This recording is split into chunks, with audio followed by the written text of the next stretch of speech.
Film की शुरुआत एक डॉक्यूमेंट्री स्टाइल मोन्टाज से होती है, जहां पर हमें 1970 और 80 के दशक की सियोल सिटी की हिस्ट्री दिखाई जाती है कि कैसे सियोल में अपार्टमेंट कल्चर शुरू हुआ था और पहले लोग छोटे घरों में रहते थे, लेकिन फिर रैपिड डेवलपमेंट की वजह से कंक्रीट के बड़े बड़े टावर्स खड़े होने लगे और इन अपार्टमेंट्स को सिर्फ घर नहीं बल्कि स्टेटस सिंबल माना जाने लगा, जिसके चलते लोग अपनी सारी सेविंग्स लगाकर एक अपार्टमेंट खरीदना चाहते थे। इसके बाद हमें वर्तमान समय दिखाया जाता है, जहाँ अचानक से धरती कांपने लगती है और एक बहुत बड़ा अर्थक्वेक आता है और जमीन ऐसे हिल रही थी जैसे कोई कागज का टुकड़ा हो और ऊंची ऊंची बिल्डिंग्स जो इंसान की तरक्की का सबूत थी वो ताश के पत्तों की तरह बिखर जाती है। अगली सुबह हमें मिंगसंग नाम का एक आदमी दिखाया जाता है जो जब अपनी नींद से जागता है तो उसे कुछ अजीब लगता है और वो अपनी बीवी मिंगवा को सोते हुए छोड़कर धीरे से उठता है और अपनी बालकनी की तरफ बढ़ता है, लेकिन वहाँ से जो मंजर वो अपनी आंखों से देखता है तो उसके पैरों तले जमीन खिसक जाती है, क्योंकि दूर दूर तक जहाँ तक उसकी नजरें जाती है सिर्फ बर्बादी और मलबा ही दिखाई देता है। लेकिन फिर जब उसकी नजर अपनी बिल्डिंग पर पड़ती है तो वो हैरान रह जाता है, क्योंकि चारों तरफ तबाही के बीच सिर्फ उसकी बिल्डिंग, एक अकेली इमारत बिल्कुल सही सलामत खड़ी थी, जो कि किसी चमत्कार से कम नहीं था। इसके बाद मिंगसंग तुरंत नीचे जाता है, जहाँ बिल्डिंग के सारे लोग लॉबी में इकट्ठा हो चुके हैं और सबके चेहरों पर डर, हैरानी और बेचैनी साफ दिख रही है, क्योंकि वहाँ ना तो कोई पावर है और ना ही फोन की लाइंस काम कर रही है, जिसकी वजह से दुनिया से उनका कनेक्शन पूरी तरह टूट चुका है और सब लोग इमरजेंसी मैनुअल पढ़ रहे हैं ताकि जनरेटर चालू कर सके। लेकिन ये सब बेकार है और कोई नहीं जानता कि आगे क्या होगा,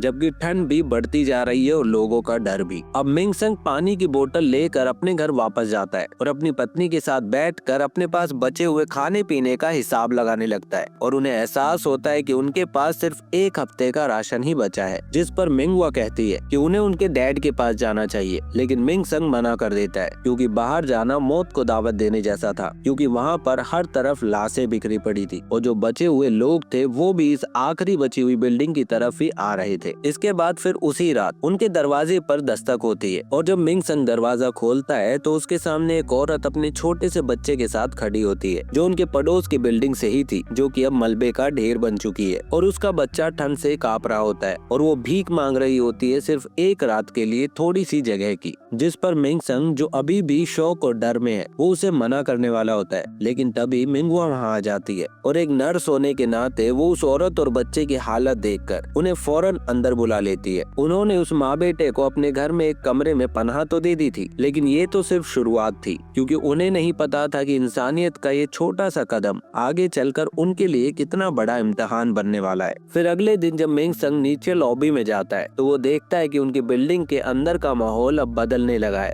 और अब पैसों की कोई कीमत नहीं थी, क्योंकि अब लोग चीजों के बदले चीजें ले दे रहे थे। जहाँ एक आदमी बैटरीज के बदले खाना ले रहा होता है तो मिंगसंग भी अपनी कीमती घड़ी देकर कुछ खाने का सामान ले लेता है और यहाँ से नया सिस्टम शुरू हो चुका था, यानी बार्टर सिस्टम, जिसमें जिसके पास जो भी जरूरी चीज है वही अमीर है। फिर जब वो वापस अपने अपार्टमेंट की तरफ जा रहा होता है तो वो देखता है कि बिल्डिंग के कॉरिडोर्स और लॉबी अब बाहर से आए हुए लोगों से भर चुके हैं, लेकिन उनके आने से बिल्डिंग के ओरिजिनल रेजिडेंट्स के साथ उनकी अनबन शुरू हो चुकी थी और छोटी छोटी बातों पर झगड़े हो रहे थे। जहाँ एक आउटसाइडर पर चोरी का इल्जाम लगा है और लोग उसे मारना पीटना शुरू कर देते हैं और उसी लड़ाई में मिंगसंग का खरीदा हुआ सामान भी नीचे गिर जाता है और जब वो उसे लेने के लिए जाता है तो सोफे के अंदर से बहुत सारे कॉकरोचेस निकलने लगते हैं। इधर मिंगवा उस बच्चे को वॉकी टॉकी इस्तेमाल करना सिखा रही थी कि तभी मिंगसंग वहाँ आता है और मिंगवा को अंदर आने का इशारा करके बेडरूम में चला जाता है। तब वो भी उसके पीछे जाती है जहाँ मिंगसंग उसके लिए पीचेस ले आया था, लेकिन जब मिंगवा उसे बोलती है कि ये पीचेस उस मदर और बच्चे के साथ भी शेयर कर ले तो मिंगसंग उसे मना कर देता है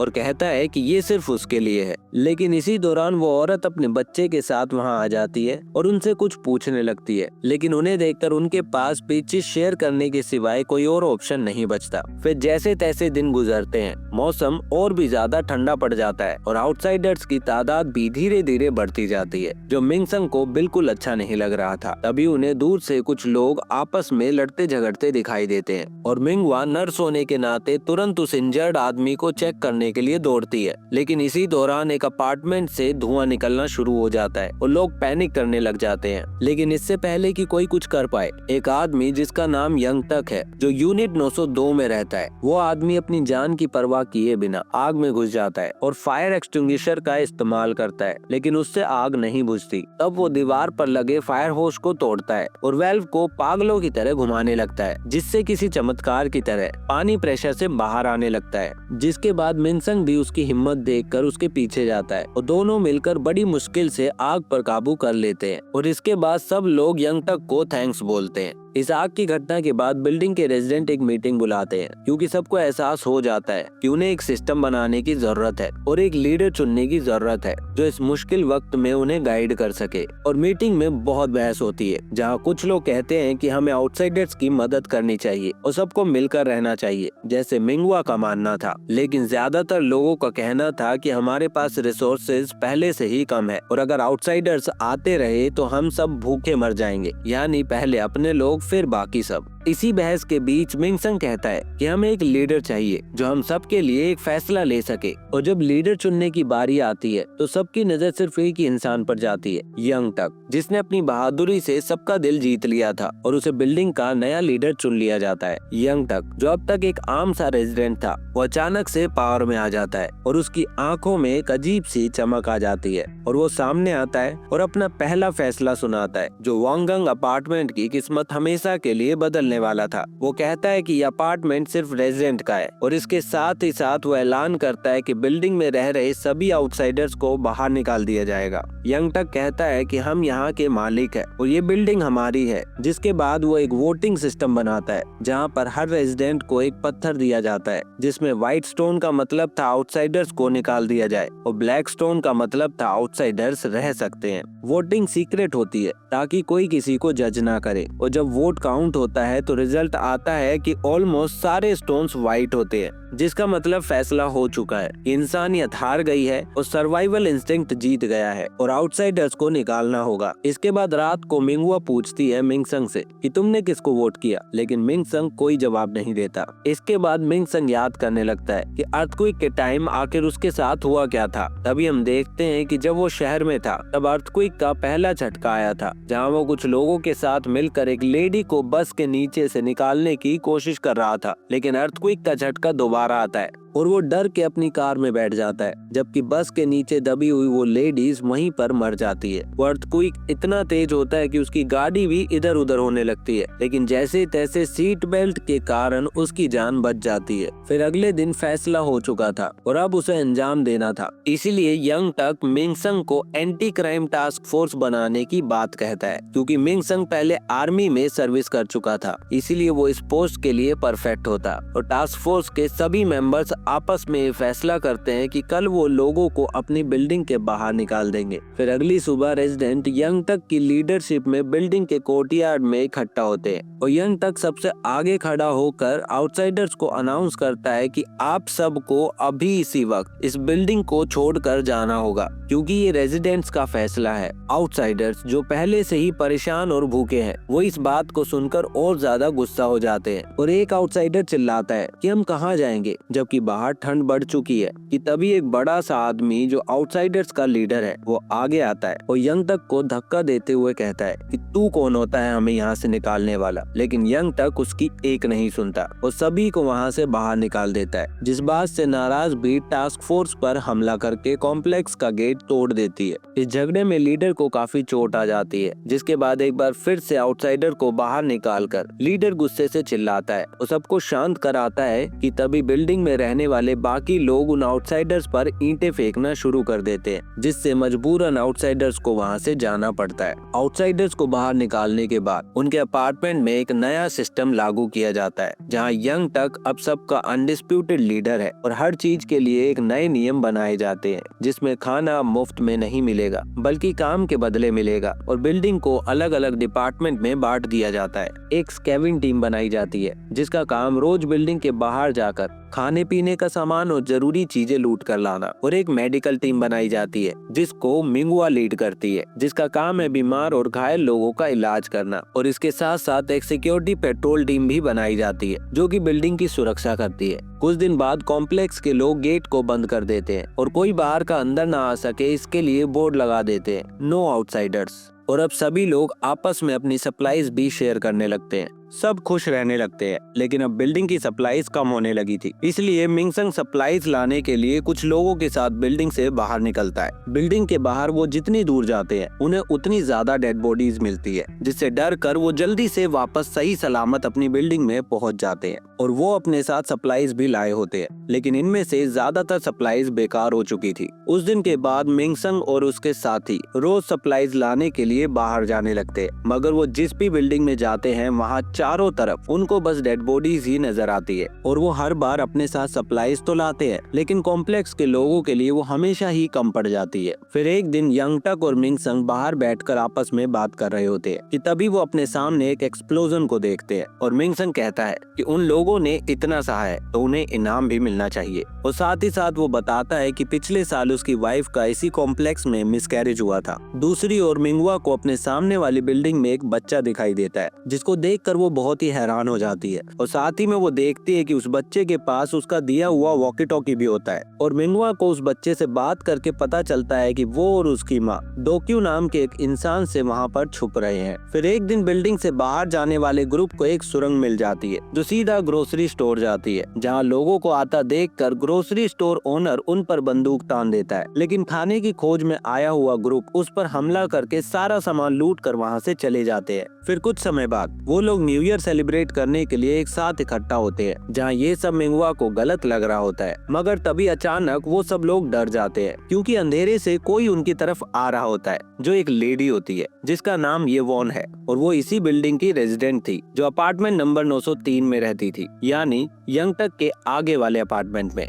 लेकिन अर्थक्वेक के वक्त वो बाहर थी और इतने दिनों तक जैसे तैसे जिंदा बचकर अब वो अपने घर वापस लौटी है। इसके बाद ये वॉन यंगटक को पहचान नहीं पाती और वो कहती है कि आप 902 में रहते हैं, लेकिन मैंने आपको पहले कभी नहीं देखा। और ये सुनते ही यंगटक के चेहरे का रंग उड़ जाता है, लेकिन वो बात को घुमा देता है और सब लोग उसे वापस से एक्सेप्ट कर लेते हैं। और इसके बाद वो सभी लोग मिलकर ये वॉन का स्वागत करते हैं और मजे को दुगना करने के लिए वो सब लोग मिलकर वहाँ पर गाना गाना चालू कर देते हैं। इसके बाद हमें एक फ्लैशबैक दिखाया जाता है जिसमें हम देखते हैं उस दिन की कहानी जिस दिन अर्थक्वेक आया था। जो आदमी हमें यंगटक के रूप में दिख रहा था उसका असली नाम सेबियोम है और वो एक टैक्सी ड्राइवर है। उसने अपनी पूरी जिंदगी की कमाई जोड़कर वोंगंग अपार्टमेंट में एक घर बुक करवाया था, लेकिन उसके साथ धोखा हुआ था, क्योंकि असली यंगटक ने उससे पैसे तो ले लिए थे लेकिन घर उसके नाम नहीं किया था, क्योंकि वो एक कॉनमैन था। जिस दिन अर्थक्वेक आया, सेबियम असली यंगटक से झगड़ा करने के लिए उसके घर 902 में आया था और दोनों के बीच हाथापाई होती है और गुस्से में सेबियम यंगटक को मार डालता है और वो उसकी लाश को किमची रेफ्रिजरेटर में डालकर छुपा देता है।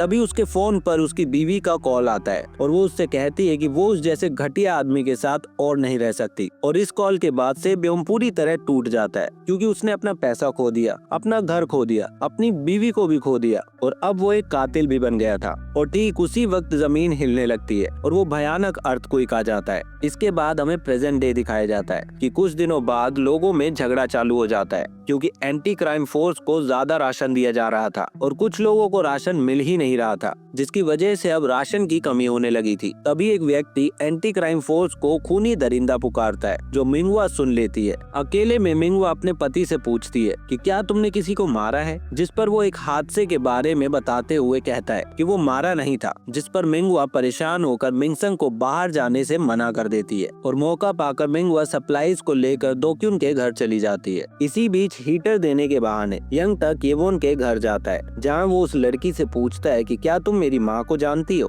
जिसके जवाब में येवोन हाँ बोलती है। लेकिन फिर वो गुस्सा होकर दोबारा पूछता है कि क्या तुम मुझको जानती हो, जिस पर घबराई हुई लड़की उसको हाँ बोल देती है, ताकि वो किसी तरह उसको छोड़ दे और जल्दी से वहाँ से वापस चला जाए। इसके कुछ समय बाद मिंगवा येवोन से बाहर का हालचाल पूछती है और अपने एक्सपीरियंस को याद करते हुए वो बताती है कि बाहर तो नर्क से भी बुरी हालत है, मगर सुना है कि स्टेशन के पास कुछ लोग रहते हैं। येवोन और मिंगवा आपस में बात कर ही रहे होते हैं कि तभी एक लेडी उनके बीच में आकर बोलने लगती लगती है जो येवोन को ज्यादा पसंद नहीं आती और कुछ ही समय में उन दोनों के बीच में झगड़ा चालू हो जाता है, जिसके बाद गुस्सा होकर येवोन वहाँ से चली जाती है और येवोन को ऐसे जाता देखकर मिंगवा भी उसके पीछे चली जाती है, जहाँ वो कहती है कि यहाँ के लोग एकदम पागल है क्योंकि यंगटक जो यहाँ का है भी नहीं उसको इतने अच्छे से रखा जाता है जबकि बाकियों के साथ इतना बुरा बर्ताव किया जाता है। ये दोनों बातें कर ही रही होती है कि तभी इन दोनों को जोर से चीखने की आवाज सुनाई देती है। दरअसल बिल्डिंग के एक आदमी को आउटसाइडर्स ने मार दिया था क्योंकि वो बाहर जाने की कोशिश कर रहा था, जबकि उसके पास एक खूनी ब्लड नोट भी रखा हुआ था